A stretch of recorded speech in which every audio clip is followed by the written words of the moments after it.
Welcome to the Foster Friendly Podcast, where we come together to make a difference in the lives of children in foster care and the families who care for them. Foster Friendly communities are part of a nationwide movement by America's Kids Belong that helps people from all walks of life take action and help kids and families thrive. You'll hear from former foster youth, foster and adoptive parents, social workers, faith and business leaders, and other experts on how to engage in meaningful ways. Our hosts Brian, Travis, and Courtney explore inspiring stories of everyday people making a difference in foster care where they live and work. Hello, welcome to the Foster Friendly Podcast. I'm your host, Brian Mavis, with my matriarchal co-host, Courtney Williams. Courtney, you're not quite matriarchal. You are not old enough, but I wanted something to go with today's theme, and because we're in the middle of National Adoption Month with this series of podcasts. So for the next few podcasts, it's going to be focusing on adoption. And today we have an amazing guest with us, Pam Bauer. And Pam is a mom to 14 kids, 12 who were adopted from Russia. Pam also has a master's degree in biblical counseling and wrote a thesis on grief and adoption. And that's what we're going to be focusing on today. Pam, welcome. Thank you so much. I'm happy to be here.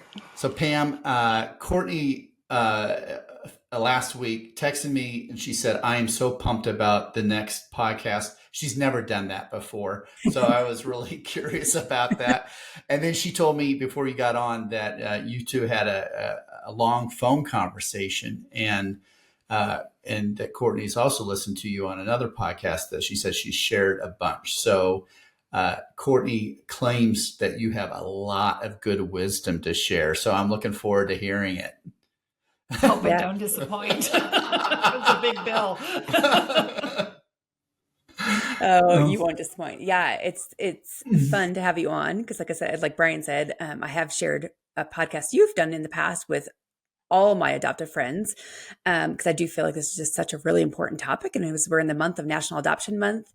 We at America's Kids Belong, we recruit families to be foster families, to be adoptive families. And then that happens. And then we often have families that are like, oh, crud, now we're in the thick of it and we're struggling and we need help. So hoping that this podcast sheds some light on that, into the why behind that happens, what people can do, and then even maybe gear them towards how they can look for counseling and therapy and stuff too, if they're at that point of we need help, beyond listening to a podcast. So, yeah. Well, Pam, give us a little bird's eye view into being a mom to 14 and grandma to how many? 12. 12. Number okay. 12 showed up last week. All right. So, congrats. yeah, it was, there was always a drama going on. We always believed Barnum and Bailey Circus didn't have a thing on us. We had some drama going on. And many times my husband and I would look at each other and say, well, that one's not in the parenting manual, but there were also lots of fun times and crazy things you get to do when you have a big family that you don't get to do with the smaller ones. So that's fun. Lots of good memories. I love it. You shared with me when we had a phone call that you found the 20s to be harder than the teen years. Why or how is that so? I'm curious, what's the age range of your kids? My oldest is 44 and my youngest is 29. Okay. All right. When we first adopted them all, my oldest was 16 and the youngest was 2. I hope all that math works out. But, okay. So you adopted your oldest at 6. He was 16 when you adopted him, right? He or she? My oldest 2 are my biological 2 children. Oh, okay. When they were, wait a minute, not 16. They were 13 and 11 when we adopted our 9-year-old, and then within a period of 3 years, we had 3 different adoptions and ended up with 12 kids, 14 altogether. Wow. So in 3 years, you went from 2 to 14. Yeah, it was a huge change. Really? Yeah. Huh, okay. Huge change. There weren't household systems set up to deal with so many. And then you add all the behavioral issues that came with it and the broken hearts. Between my kids, I think they've been through everything. So there was a lot going on. We had a wonderful support network. Our church was amazing, and so was our community. So we used to be on Saturday mornings. My husband and I would take turns taking all the kids out to breakfast and letting the other parents sleep in for a little bit. And we always went to the same little cafe, thinking it was just a nice little local cafe. And pretty soon we would go to pay the bills, and they would tell us there isn't one. The people in the restaurant have been putting money in at the front desk. And I was just like, who does that? So, but we just felt so much support from our community as well. That's and wonderful. Then our church was there doing laundry and running errands and helping out with Christmas wrapping for hours and all kinds of fun things. So, okay. All right. Thanks for helping me understand your dynamics there. So that's amazing. It is. Yeah. So now answer that question. Why do you say the 20s were harder than teen years? Yeah, so that when they're little, younger than teens, you can control the environment. You can't control their behavior. Sometimes you can control where their behavior happens, but you can't control what they do. In the teens, it's scary because they're out there a little bit on their own, and sometimes they make wise decisions and sometimes they make really bad ones. But still, they're teens and they come under your umbrella of protection. But in their 20s, they can disappear with no contact with you. You have no idea where they are. And they can get into all kinds of trouble. They draw conclusions, sometimes based on their still broken thinking and misconceptions that you didn't know they left the house with. And things can just get a little bit more scary. And then they show up at the most inopportune times because they're ready to come back home. And it's like, well, I had 85 things going today, and now we're stopping and doing kiddos. So it's scary because you don't know if they're going to make it or not. So. Okay. So, let's dive into the core of this podcast. So you, while you were parenting 14 kids, as I understand it, you decided, let's go back to school and get my master's degree, correct? Correct. It was right after they'd finished homeschooling them. We were down to just a couple kids at home, and then that's when I went to get my master's degree. Okay. And so your master's degree in the broad category is biblical counseling. Mm-hmm. And you, for your thesis, focused on adoption, specifically grief through adoption, correct? Right. Okay. So tell us about that and what you learned. So it was a process. When you write a thesis, you cannot write on a topic another student's written on. So they had some of the big categories already done, but they really wanted me to write on adoption. So I pondered it. And the thought that kept coming to my mind is that there's something missing in the way we do adoption care with kids. There's just like a hole in it, and I couldn't figure out what it was. Having been through some of the best therapy in the country on attachment work and trauma and post-institutionalized children, I still felt there was something glaringly missing. And then one day, as I was pondering all of that, it occurred to me, if the young woman down the street had her husband die tragically, we would not show up 6 months later and say, here's a new man. This is a new husband. Now you just go ahead and have your old life. He's going to replace what you lost and just go forward with your life. But that is kind of what we do in adoption. I thought if a couple lost their child, we wouldn't show up on their porch 6 months later. Here's a new child that's going to replace the one you lost. And so go on forward with your life. And yet that was very strongly the message that my children had received coming out of an orphanage, was that these are your forever parents. Your biological parents were not able to take care of you. These parents are going to take care of you. And so just go ahead and have a good life. And there's no place in there for grief, because what they were attached to was who they were born to. And as I thought more about attachment, I don't think attachment is so much of a technical process like it's described in some of the literature, so much as we attach and bond to the people who help us with our greatest need. If you come in and really help me with something, I will be forever attached to you. We see that with battle buddies in the military, right? So if the child's greatest need is to deal with their grief, learn to trust, and learn how to live, then if you help them with that problem, they're most likely going to attach to you. And so instead of looking at their attachment as a problem, I instead look at their grief as an opportunity to help them. And I'm not afraid of grief because I approach it through the lens of faith. I know I have a God who comforts, and I know I have words that will help them. And so then we can deal with grief. And then the other part of it is griefs keep circling back around as children age and mature and develop, and they can think better. Then they circle back around through the grief issues again. So some of the parents that I have talked to and counseled with over the years through adoption have all said, well, we've had these conversations with our children. Well, at what age? Well, we talked about it when we first got them. Well, now they're 9 and 10 and they understand abstract reasoning and they're starting to recognize what they lost. And we have to go through the grief conversations again at a higher level and address the issues that they bring up. So I have found that grief was a wonderful avenue for being able to help children through their greatest problems. And in the end, the people that I've worked with have said their children really have started to attach to them.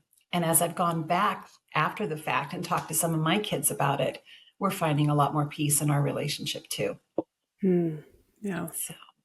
Yeah, for sure. I'm an adoptive mom to 6, and 3 of them are now out of the house and have flown the nest. And I definitely feel that, you know, the process of them understanding their adoption story and journey and healing has been outside of our house more than in our house.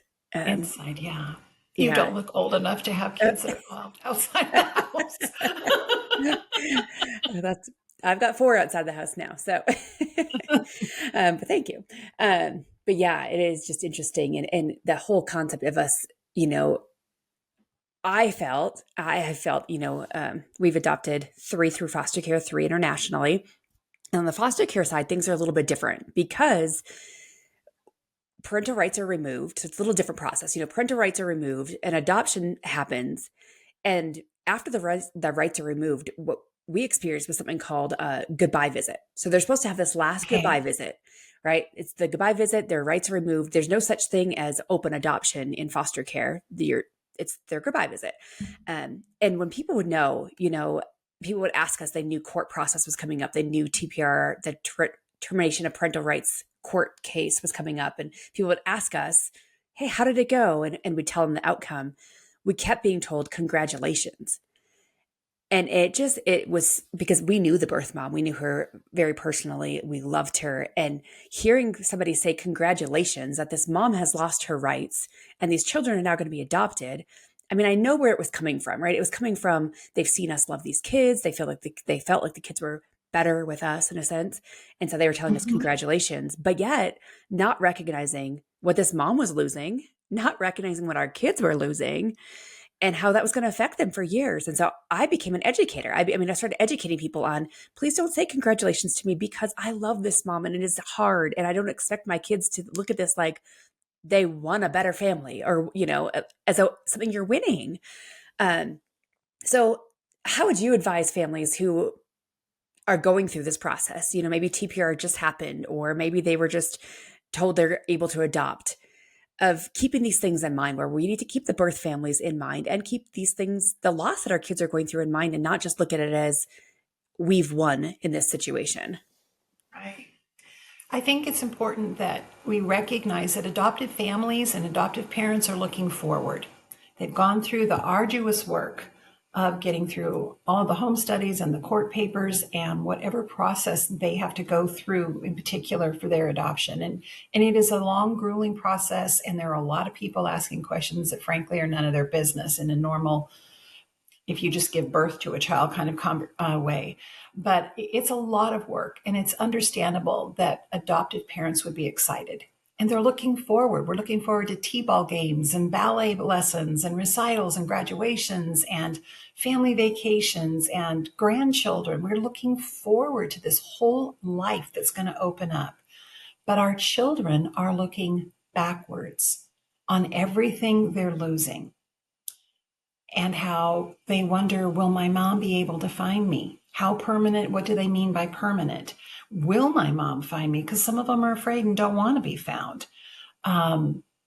They might be wondering about who else they're losing. It might be a favorite grandma as well, or an auntie. So the children are looking backwards. They cannot fathom the future that the adoptive parents are looking forward to. And we never dealt with birth parents because our kids were already in an orphanage. But I imagine birth moms would just be shattered. And I don't know how they can give up their child. I know it is a huge sacrifice for what's for the benefit of the child at great cost to a biological mother. And I cannot imagine her agony. So it is not a cause for celebration. And yet we know that adoption is an act of mercy to a child in need. And so how do we blend all of those together? And I think when we're talking to our adoptive children, it's acknowledging that today might be hard and scary, but I'm promising you that there is a future coming, and someday you're going to look back and this will make more sense than it does right now. And I won't let you go. I did have one of my little girls come to me. I got her when she was 7. I think she was 9 or 10. And she came and asked, if my birth mom showed up at the door and asked for me back, would you give her back to me? Would you give me back to her? I was like, what a tough question. Yeah. I told her, no, I'd fight tooth and nail. Yeah. I imagine that's exactly what she'd do too. Mm-hmm. There would be police involved. But I think for how to respond to other people is that I would just tell them it's a day of a lot of mixed emotions. And you're right, there is joy and there is congratulations to be had, but there is also sorrow and grief to be reckoned with. Yeah, definitely. Yeah, you touched on it a little bit, but let's talk about what are some of the things that a child loses through adoption? So if I can back up just a titch before that grief is multifaceted. And so one of the kinds of grief is called ambiguous loss. And it's the loss of things you don't know about that might show up later in time. So you might have lost your mom and dad. You might have lost extended family. If you think of it in concentric circles, at the core, the smallest circle would be your biological family unit. But the next circle would be the holidays, traditions, customs, smells that you're familiar with, textures of fabric, food that you're used to eating, all of that goes. And if you're adopted by somebody else in your biological family, maybe an aunt, a lot of that stuff you get to keep. You still have the same grandparents. You might live in the same town. You might get to go to the same school. But if you're adopted by someone in a different town, or if it's a big town, a different part of town, you don't go to the same school or the same church or the same community center. You're just totally cut off from everything you knew before. You might lose your toys, your favorite pet, a neighbor friend or a playmate that you really enjoyed. If you end up getting adopted internationally, and cross-culturally, which is the most dramatic form of adoption, you lose everything about your former life, your language, your customs, the values that your country had, and you may only know them from being a little kid, but still, I'm amazed at how much of the Russian mentality my children still have. And I got the youngest ones when they were 2 and 3 years old. Yeah. So you lose a lot. Mm-hmm. Yeah. And then you add to that an aspect called disenfranchised grief, which is where there's something about your grief that prevents you from getting public support. And for the adoptive child, what blocks that support is the joy of their adoption. You're the lucky one. You got adopted. But that's the way the people that are not in the adoption world look at it. But it's not accurate because that child needs a lot of support for the grief they're going through, as well as at the same time being able to be grateful that they're adopted. They have a home and they have parents. So. Yeah, a lot to think about. For those listening, we lost our co-host, Brian. He messaged me and said that he's got kicked off the internet. He has no internet right now all of a sudden. So he might be back. He might not, but we'll just move on. Brian is missing, but he might come back. So But we'll continue. So it also might be shocking for people to realize there are things that our adopted children think about that our biological children might not. And so for families who have both, there's some things that we need to keep in mind. So what are some things that you've experienced in this of things they think about? Well, as I had mentioned, my little one coming up and asking if I would give her back, my biological children never think of that. They know we would fight tooth and nail if anybody came to try to take them. Adopted children really struggled when people at the airport would talk to them. When you're a big family, you cannot be inconspicuous. You just stick out like a sore thumb everywhere you go. And so when we would travel and we would be at the airport and everybody would see all these little kids together, strangers would just come up and start talking to them. Now, a family with just 2 kids, strangers don't come up and talk to you. And many times my kids would wonder if these people were going to take them away. Like we took them away from the orphanage because they didn't see that as being any different. My one daughter came up to me one day and told me she was very worried, that she wondered if I would decide that I just didn't want a little yellow-haired girl one day. That thought would never come into my mind. I'd think there was something wrong with me if it did, not or something wrong with her. Our children, I've had ones in their 30s tell me I've ruined their life because I took them out of the orphanage. And if I'd have left them there, their birth moms would have come and got them eventually. And it's like, it's just a different way of thinking. And you don't know what they're thinking. No matter how much you think you know, you don't actually know unless they tell you and confirm what you think you know.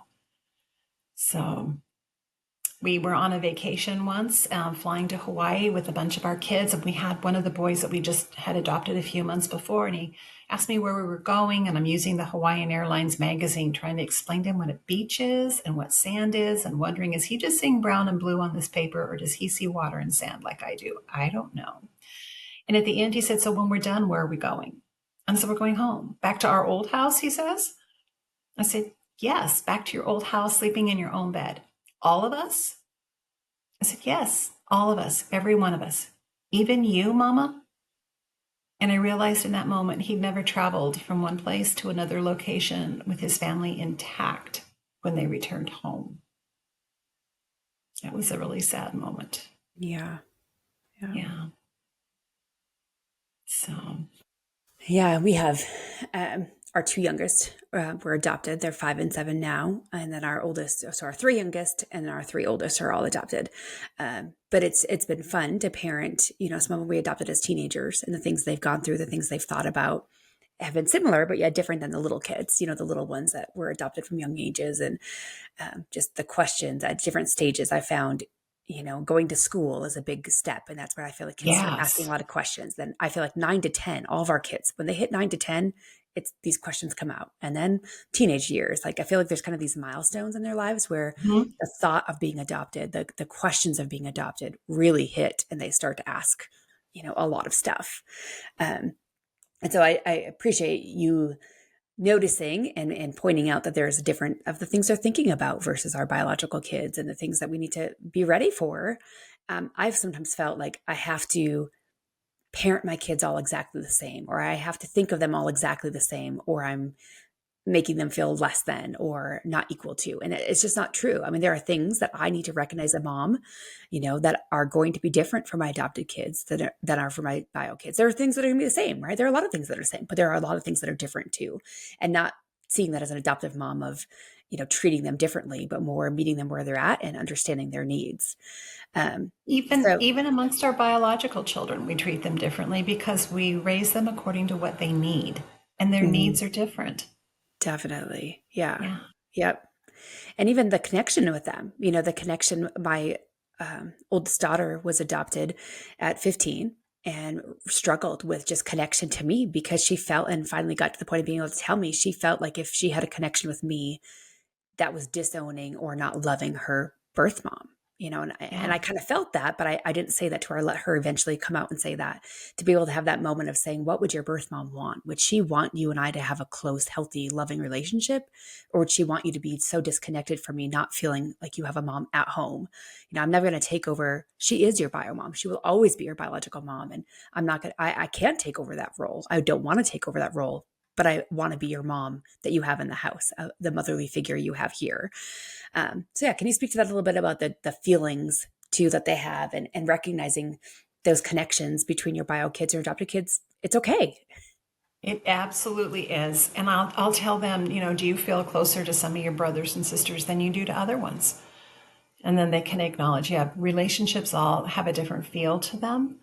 And they don't have to be worried about divided loyalties. I told them, that place in your heart for your biological mother belongs absolutely to her and no one else. And I don't want that place.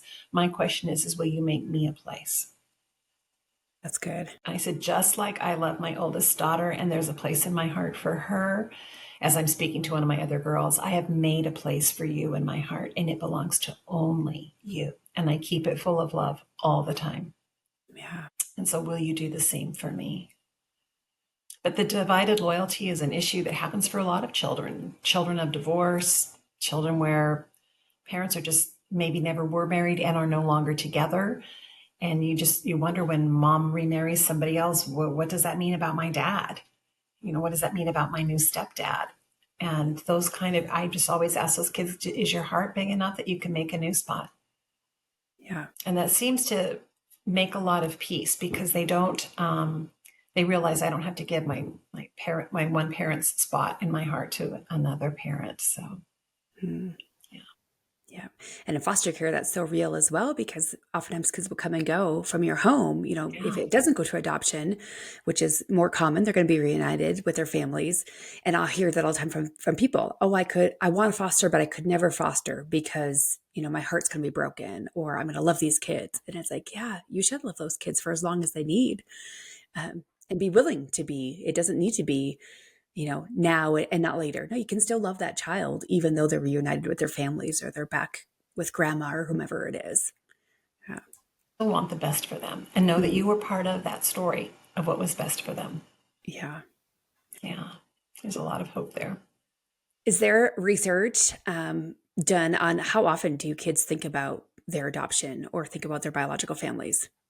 Well, there is a really good research project or research that was done on grief in general, and it's called the Harvard Bereavement Study. And in that study, I'm trying to get to my notes so I don't misquote it because I get so excited. I often do that. Can't find the notes in the second. They studied, I believe it was 125 school-age children for 2 years that came out of 70 families, so lots of siblings. Okay. And they studied them if they had lost a biological parent that lived in the home with them. So they have one surviving parent at home, and then they have lost another parent. And they found that there was a lot of information in there that's very significant for grief, but I think we can extrapolate from it some information that's helpful in understanding adoption. They found out that some of the things that help children the most is if they're free to talk about the deceased parent, especially with somebody who knew them.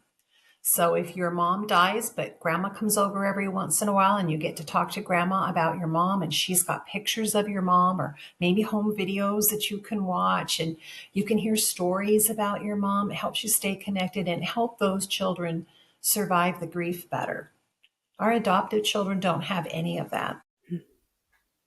It was also the biggest factor that would indicate how the children were going to do was the emotional functional ability of the surviving parent. And while we may have very capable adoptive parents, they are not a surviving parent who went through the same loss with the child. So they don't have that either. And then part of that study also included how often do children think about their parents that they have lost. So if you were part of the Harvard study, it was a bereavement, but for adopted children, it's the parent that you've lost through termination of custody rights.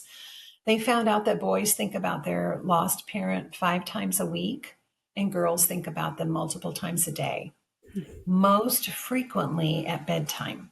When all the distractions of the day are over, the room is dark, your mind is starting to be quiet, all those thoughts you were able to block out with distraction and busyness of the day, all of that goes away and you're left with your thoughts. So no wonder kids struggle to go to bed at night. I wouldn't want to go to bed either if I knew I was going to go back to worrying about where my mom is. Is she cold? Is she hungry? Is my dad still beating her up, or whatever the story was? Missing her very much and just laying in your bed at night by yourself. So I think one of the things that parents can do to help with that is have that intentional conversation, because our adopted kids won't bring it up. Yeah. They also have a loyalty to their adoptive parents. They don't want to hurt our feelings by saying, I'm really missing my mom, because that communicates somehow you're not enough as a mom. That's what the child thinks that they're communicating, instead of, no, you have two moms, you love them both. One of them's not here and you're missing her. It's totally normal. I have communicated to my children how much I value their birth moms. That they, coming from Russia, abortion is absolutely legal there, and there's no social stigma or anything on it. Even in the 1990s when we were adopting, and I said, she had another choice. Being pregnant is not comfortable. Childbirth certainly is not comfortable. She had another choice, and the choice she made was she chose life for you, and I am forever grateful to her for that. Yeah. And so, yes, you're free to love her. You're free to miss her. Let's pray together for her right now, because we know God hears people's prayers. And we also made sure that out of that Harvard bereavement study, they said another thing that was really helpful was if bereaved children could participate in the funeral or a ritual in some way, to have a formal goodbye ceremony. So we've done that ourselves, plant a tree that blooms or blossoms at the month that they were adopted, or the month that they were placed in placement, if we know when that was, or planting a rose bush that happens to be a favorite color, or putting a stone with a parent's name on it and planting it in the backyard where the child can see it, preferably outside their bedroom window. We have been able to do annual letters, like, let's write your mom a birth letter and tell her how good you're doing this year, because she would want to know. Yeah. And we don't know how she would ever find this out, or if she ever does, but we'll ask if somehow the Lord could let her know. And so I think having some of those kind of rituals that we can do, because most oftentimes the children didn't get to say goodbye, and they will repeat that over and over. I didn't get to say goodbye, or I didn't understand that day when she said goodbye, it was goodbye forever. I thought it was just goodbye. She was going to the store, or she was going to work. I didn't understand. And so being able to say goodbye, that I will love you forever. I will never forget you. I won't waste this life that you've given me. I'll teach my children who you were. All of those kind of things would be really helpful for a child to be able to do. Yeah. You're going to get, it's a little different in foster care adoption, because not, like I said, at least in the state of Colorado, there was no such thing as open adoption after foster care. So, but we chose that. So, parental rights were terminated. We got to know birth mom. We formed a relationship with her, and we were sending her pictures. We were seeing her. We were spending birthdays together and holidays. Unfortunately, just a month ago, we found out that she's passed away. Again, our kids are pretty little, so they're 5 and 7. So just curious if you have any thoughts, even in talking, whether it's just about adoption or if it's about, death of a birth family, birth mom or parent, because I've heard that from a lot of families that, that ends up happening after adoption, and maybe the different ages. So thinking of like my kids, they're 5 and 7 versus talking to a teenager. Like, how would you talk to a 5 and 7-year-old about adoption or thinking with their birth families? Like, how would you go about that conversation? I think it's important to talk to children about being adopted as soon as you get them, if they are adopted, so that there's never the day they heard the news. They always grew up knowing the news. Even if they don't understand what the words mean, they can repeat their story. And as they get older, those words start to have meaning for them. In the meantime, adoptive parents get to practice telling the child the story a few times when the kiddo's still young enough that you can stumble through, and it's okay, because you're going to tell them again next week. Just enough that they know it. Not that it becomes, this is your whole identity, but this is the story of what happened. And as they hit the school age, early school age years, and we get to kindergarten and we all do the little plant the little seed in the cup and the plant grows and the flower grows. Then we wonder, where did that plant come from? Well, it came from the seed. It doesn't take very long before the child's asking, well, where do babies come from? Where did I come from? And we're going to tell them the true story that you grew inside another mom's womb and she could not take care of you. And so she found a mom who could. And so I am raising you just as if you were my own. I love you like that, but you actually had another mother. When they hit about the 9-10 years old, if her mom's died, I would tell the child that their parent did die. And we don't know, we don't know where they go, or we may not know enough about them to know if they were someone that we think is in heaven or not in heaven. And it's not our place to say, but to know that the Lord is watching out over her one way or the other. We can tell a child that confidently. And then as they get to that school age year, about the 9 to 10 years that you mentioned, they start to understand cause and effect thinking. So not only are they starting to figure out biology, that something happened and something was created. There was the sperm and the egg, and then there was me. But they also start to understand the cause and effect, that children usually stay with their biological parents, but I didn't. So 4% of the children in the United States are adopted. I don't know what percentage is in foster care, but it's enough. There might be another child or two at your school. You're not the only one, but not everyone. It's not half the population of your school, right? And then they wonder, well, what happened? But they won't usually ask their adopted parents about it. They do all of this processing inside their own head, which is why it's really important for us adults to have the conversation with them and to ask questions. And so what do you think happened? Why do you think, what do you think could happen that a mom would have somebody else raise her child for her? And we do read stories about the little duckling and the Dilly Duck and some of those other adoption books.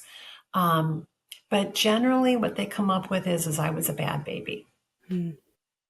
And so we have to take care of that one, because that's a lie. Yeah. And I just tell them it's just not true. Babies aren't bad. Yeah, it's sad. I've shared this many times, but every single kid we've had in care in our home through foster care, every single one of them, and all of our adopted kids, 100% of them, by the time, if they're old enough to process these types of things, they have all said they felt that it's their fault that they're in care, that they did something wrong, or they weren't good enough, or they caused the substance abuse, or whatever it might be. They feel a shame and a guilt of it being them. Yeah. And it's all a lie. If it doesn't get addressed, it plays out real badly in those 20s. The good news is a lot of the time in the 30s, the adopted kids come back around and settle down, and they'll say, well, I tried the rebellious way and I've just gone back to what you raised me with. Life works better that way, and I want to be part of the family again. So kind of just have to hold out sometimes for those 30s. But I would just tell them the truth. If they're 5 or 9 or whatever, that their parent died, and that one of the biggest concerns for parents is what's going to happen to their children. And so it mattered a lot to your bio mom. It mattered to her that she would know that you were going to be taken care of. And what happened to her, you had nothing to do with it. You were a blessing. Yeah.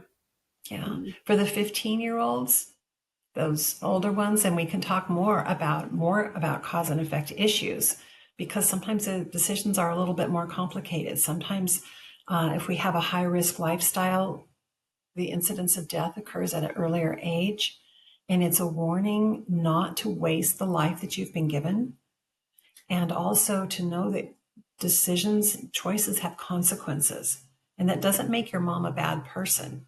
It's just the consequences got her. Sometimes it's just violence that happened and they died. And again, it's your mom would be so relieved to know that you're being taken care of, that we love you, that we want to help you, that you're doing well in school, that you have a future ahead of you. And I think that she would be so proud of you. and helping them that way.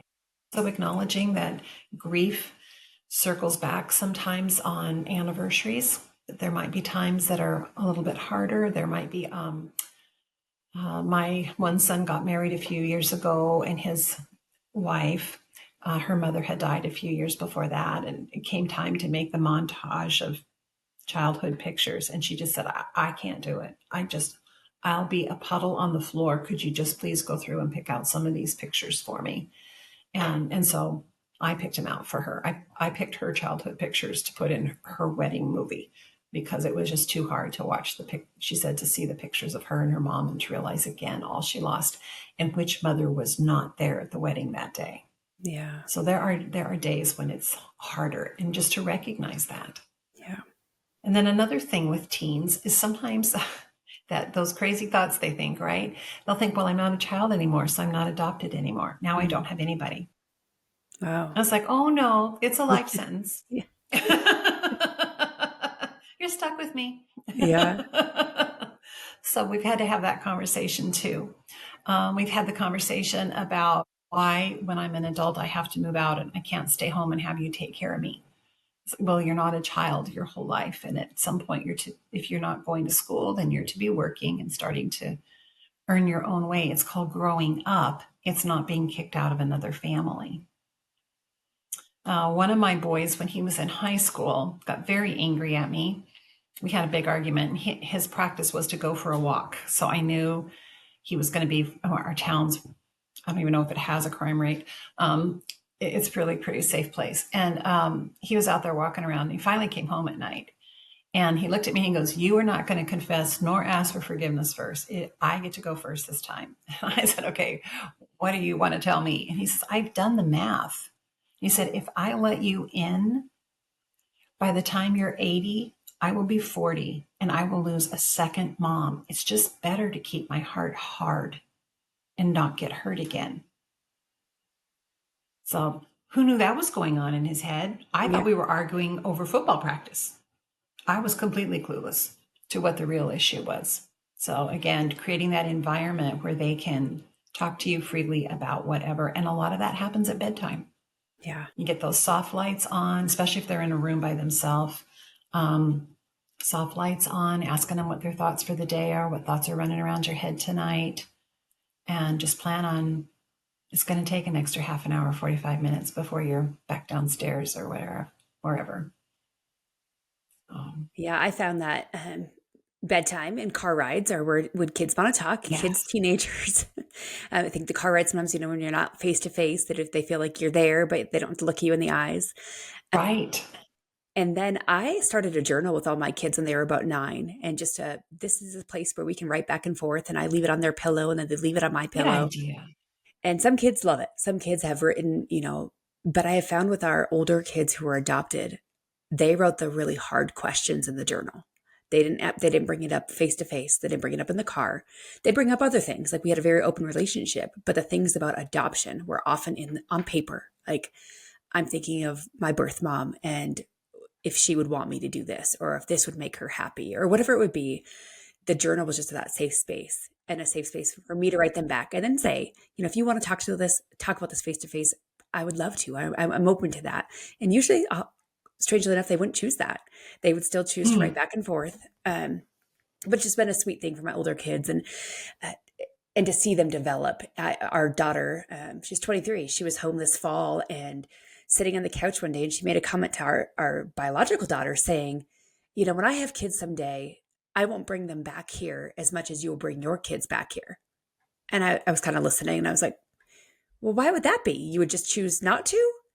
And she said, well, no, I just feel like, you and dad, you would want to see your biological grandkids more than you would your adopted grandkids. And I was like, what? Why? Why? But I thought she's 23 years old and she's processing these things and in a serious relationship, thinking about kids probably for the first time seriously. And it's just those things that, again, as adults that they're processing and thinking about, and that we just have to be, like you said, willing to have the conversations, open to have the conversations, and creative in how we can have those conversations if they aren't comfortable. Because it's surprising what they think of. Yes. It's truly stuff I would never think of. Yeah. Yeah. Yeah. I I also don't heard think you. they really appreciate how much they're loved. It's like they have a lens of rejection on, and they just don't appreciate how much they're really loved. And sometimes they'll act like little toads for an extended period of time. So every day you're like, oh, here we go again. you know, and they might think, my mom doesn't really love me. And it's not that. It's, I don't love the lying. I don't love the stealing. I don't love the rebellion. I absolutely am crazy about you. Yeah. And they get it very confused. Mm. Yeah. Lots of conversations. Yes. And reassurance, that those reassuring words Reassurance. and conversations of, also a lot of our 2 out of our 3 that are now adult adopted children, they don't understand emotions the same way. And so, if mom's mad, my kids Right. can walk in and they can tell mom's mad. These kids can't tell, like the body language isn't there, the reading of body language. And so that goes for the negative things, like mom's upset right now. I have to say, I am upset right now. And this is why, but also the positive things to know, like, mom absolutely loves you. And I have to say those things more. And I don't think it's because they Mm-hmm. need it. I think it's because they really just don't feel it from They me don't see it. the way. Yeah. Yeah. Yeah. They, our kids came with very, they had no facial expressions. I think we would call it flat affect. There was just nothing. You'd pick them up and their little legs would hang straight down. It did not occur to them with their legs encircle you and hang on like a little koala bear, like little kids do, right? They just hang flat like a fish. Um, and then their ability to read a room, read body languages, read facial expressions, they had none of that. So it wasn't that they couldn't tell I was mad. It was like I had to be happy or I was mad. There was nothing else. If I did, the little frown because you're trying to think or ponder, oh, she's mad. Don't ask her for anything. She's mad. It's like, I'm not, I'm thinking. And I can't fake all of this all the time. Yeah. Sometimes I just have to like, what? So that's when we had to really intentionally work on what body language was, what facial expressions were, what emotions were, and gradations of emotions. And just because somebody's irritated or frustrated, yes, that is a form of anger, but it's way on the low end that just says, this is inconvenient, like having a little rock in my shoe. It's inconvenient, but it's not harming me, and I'm going to deal with it in a second. Yeah. Understanding the sad often looks mad, but for the Yeah. kids, but also from the parents, they read it that way and not the Yeah. understanding. Yeah. I also heard you say that grief is like a backpack. What do you mean by that? Oh, in many instances, I've talked to children about grief, some that had nothing to do with adoption. And they would talk about how grief just felt like it was going to smother them. And I would tell them it's like a backpack, but it weighs 150 pounds. And when you're 8, you cannot pick it up by yourself. It is yours to carry. It's your grief. But when it's too much, we get people around to help us. But as you get bigger and you get older, it's still going to be there. It's still going to weigh 150 pounds, but you're going to be stronger. You're going to develop muscles to carry that backpack. You're going to learn how to stand up so you can get it off the ground. You're going to learn how to change your gait so you can walk and carry it. And eventually you will not feel the weight of it, but just barely. And kids that have come back to me a couple of years later have said, yeah, I have learned to live with this. It doesn't go away. It's not something that you get over a loss. It's that you learn to live in spite of it. And there are times when it appears on your horizon or right in the middle of your day. And there are times when you don't notice it so much. They're always amazed that they can still have so much joy at the same time that grief is present. Lots of good memories that come back and seem to lighten that little backpack for a little while. Yeah. Yeah. So thinking about that, thinking about our role as adoptive parents, what would you say, how would you finish the sentence, what youth who are adopted really need is? They really need to know that there is a safe place they can talk to you about anything. They don't even have to have all the words right or the tone of voice right. they can say anything and you will listen and take them seriously. The issues that a child has in their heart at any age are the same issues in an adult's heart. We all want to know that we matter. We all want to know who we are. We all are trying to make sense out of what's going on in our life. We're all looking for hope. We're looking for love and to be loved. And we're looking for help with our problems. Those are universal for all people. And so to be able to listen to a child and to care for their soul, I think is the greatest expression of love we can have for them. To know that I not only care about getting you to soccer, which is your joy of today, I not only care about your education, which is going to help you with your future tomorrow, I care with the inmost part of you, the eternal part of you. And I want to help you. Beautiful. Yeah, thank you, Pam, for sharing your wisdom and sharing these things. If somebody's listening, an adoptive mom, dad is listening, and they're saying, I get these things, but my child is really struggling with adoption, with attachment, with grief through adoption. What would you suggest they do if it's kind of like beyond their scope of understanding or feeling like they can help within their home?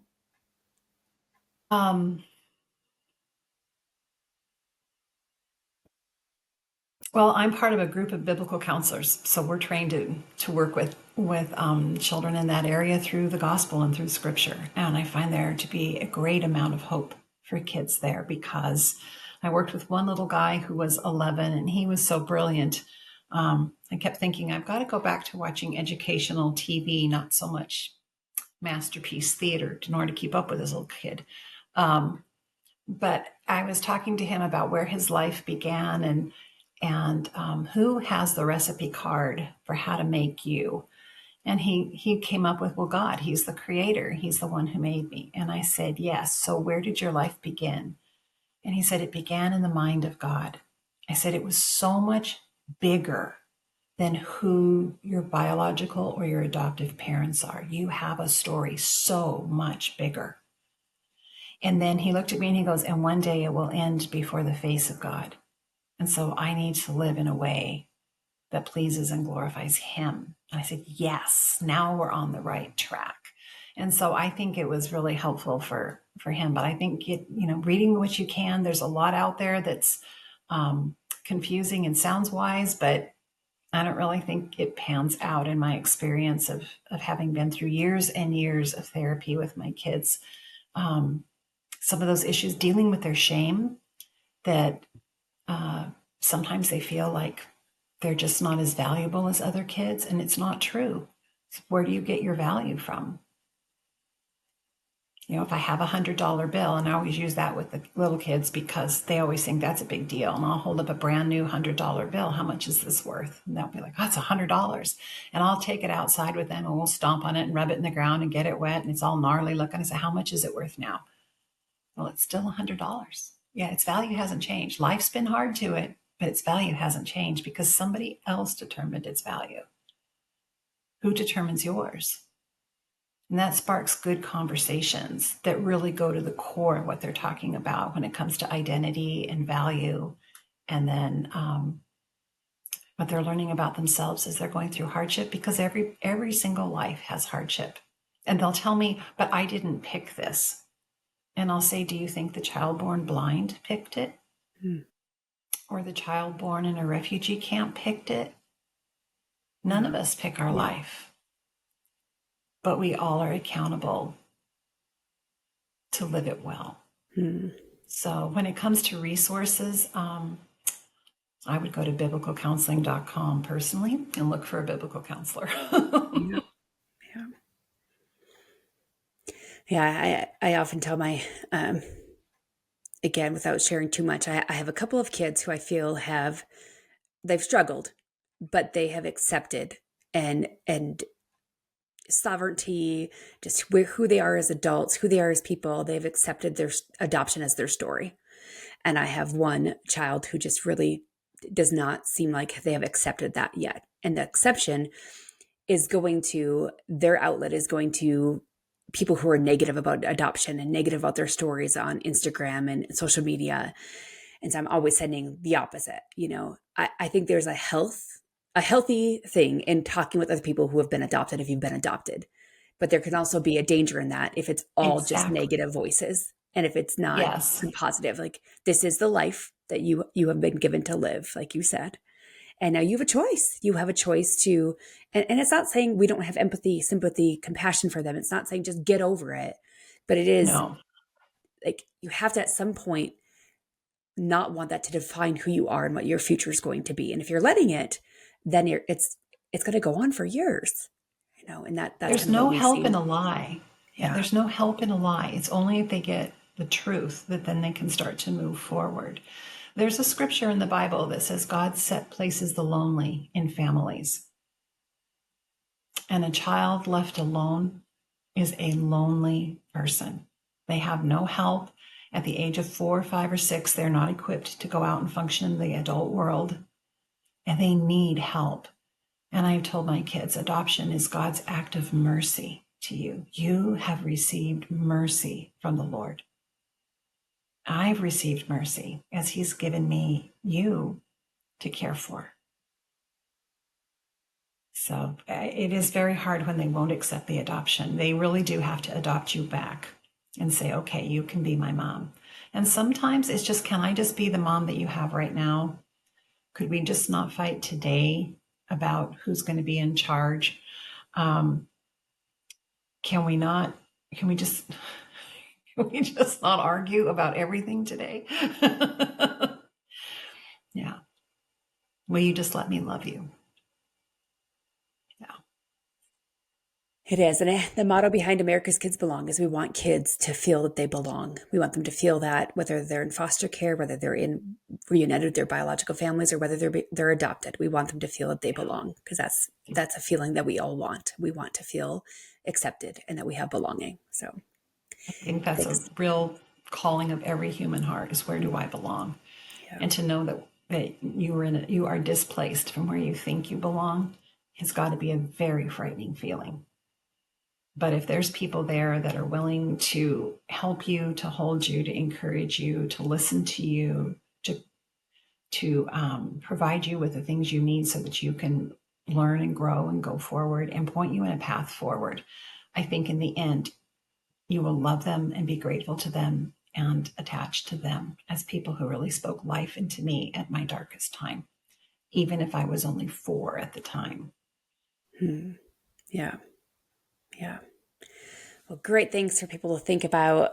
Again, it's National Adoption Month. And so I just encourage people to, consider these things, think about these things, be willing to have these conversations with your kids because they're thinking it. So if you don't have it, they're going to be figuring it out on their own, but asking other people if you're not willing to go there to have these conversations. Yeah. Thanks again. It's a wonderful bonding time with them. They're sharing their deepest heart questions with you. They've let you in. And a lot of those times I just ask more questions instead of providing so many answers right away, because they're open and they're vulnerable and they're not defended against trying to keep all of their secrets on the inside. They're really willing to share. So yeah, talk, listen, ask questions.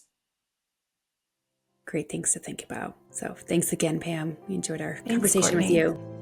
Absolutely, my pleasure. We hope you enjoyed today's episode. If so, will you help us reach more people by subscribing, sharing the podcast with a friend, and leaving a 5-star review?